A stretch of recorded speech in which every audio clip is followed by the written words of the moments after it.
Candace, and this is my awesome, amazing husband, Shane. We're the Marquettes, and we've been going to the Harvest for a couple of years now. We have 4 children, and we have a story about God and how He came through big for us through prayer. About 10 years ago, our son Bailey was born, and when he was born, the doctor came into the room and told us that he had some heart complications, and that was going to cause him to have some sluggish behavior. He was not going to be able to do any sports. He was going to have trouble crawling, walking, because his heart was having some issues with blood pumping back into it. So we would need to do open heart surgery within 30 days. And that was some tough news to take for sure. It was rough, but we knew that no matter what, God had a plan for us and that we were faithful to that plan. So we prayed fervently for 30 days straight and just trusted in the Lord to do whatever His will was in that situation.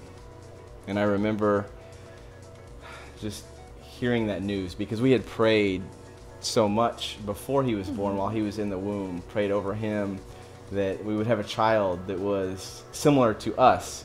Crazy.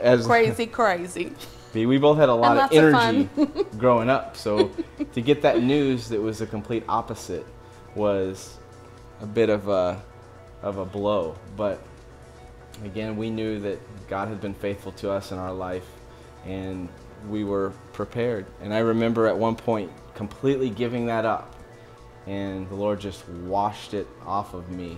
And I just said, God, whatever happens in this situation, good or bad, maybe that's our testimony. Maybe that's our story, is to share and be able to minister to other people that have gone through something similar with a loss of a child. So it was hard. It was hard to accept that news, but we just decided that your will be done, that we would give him over to you, and that was very hard. Yeah, so we went back to the hospital a month later after 30 days, and I remember that car ride. It was a little somber. We were sitting in silence on our drive back, and I remember walking into that room, the doctor coming in, he pulled out the sonogram. At one point he just turned to us and he said, I'll answer that question in just a minute, but I'll be right back. And so he walked out of the room and closed the door. And I remember looking at Candace, and I just told her, be prepared.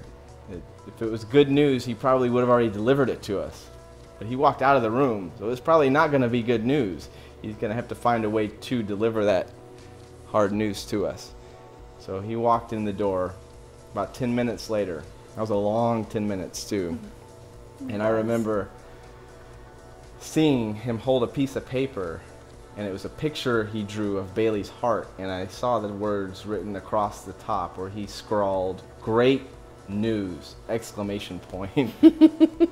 And that was such a relief to us. I remember we kept that on our fridge for like 2 years. Yeah, it was on our refrigerator. So I remember walking out of there, and we just wept and thanked God for the work that He did in our lives and the blessing of our child. That's right. And through it all, we realized, that no matter what, that God is always there for us, and that He will never leave us or forsake us. And we just thank God for the chance to have the faith, even though it was difficult to go through, that we could be examples to other people. And so God is good all the time. God is good.